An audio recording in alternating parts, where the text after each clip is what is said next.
Hi, I have been asked by the Goethe-Institut to pick a story from a German author that I really love. I've decided to select the Brothers Grimm because when I think of things that I love, I always go back to childhood. I'm supposed to read the title of the text in German, Der Mond von den Gebrüdern Grimm. Ja, znaš, kako je. The Moon by the Brothers Grimm. In days gone by, there was a land where the nights were always dark, and the sky spread over it like a black cloth, for there the moon never rose, and no star shone in the obscurity. At the creation of the world, the light at night had been sufficient. 3 young fellows once went out of this country on a traveling expedition, and arrived in another country, where, in the evening, when the sun had disappeared behind the mountains, a shining globe was placed on an oak tree, which shed a soft light far and wide. By means of this, everything could very well be seen and distinguished, even though it was not so brilliant as the sun. The travelers stopped and asked a countryman who was driving past with his cart what kind of light that was. "That is the moon," he answered. "Our mayor bought it for 3 thalers and fastened it to the oak tree. He has to pour oil into it daily and to keep it clean so that it may always burn clearly. He receives a thaler a week from us for doing it." When the countryman had driven away, one of them said, "We could make some use of this lamp.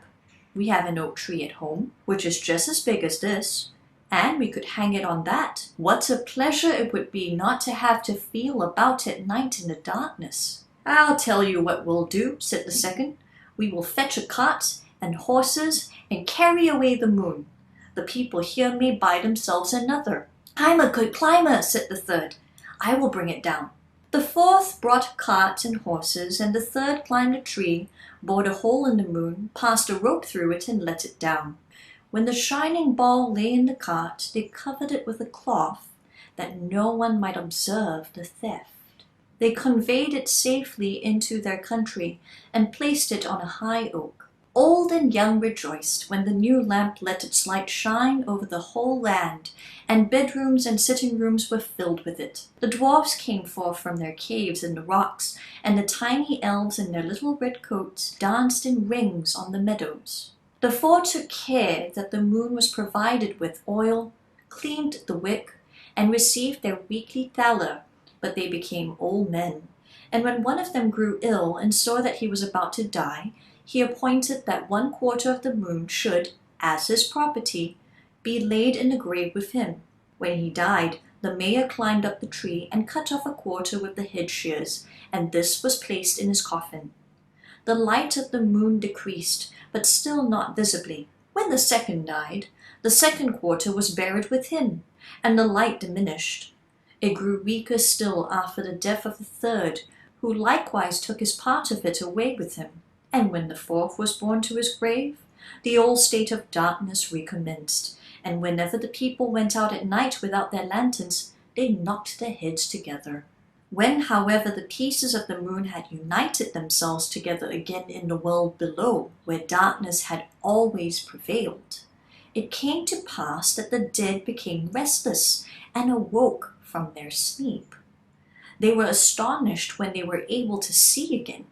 The moonlight was quite sufficient for them, for their eyes had become so weak that they could not have borne the brilliance of the sun. They rose up and were merry, and fell into their former ways of living.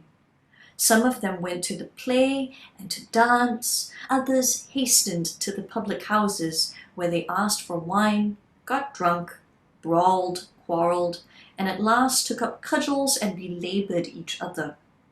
The noise became greater and greater, and at last reached even to heaven.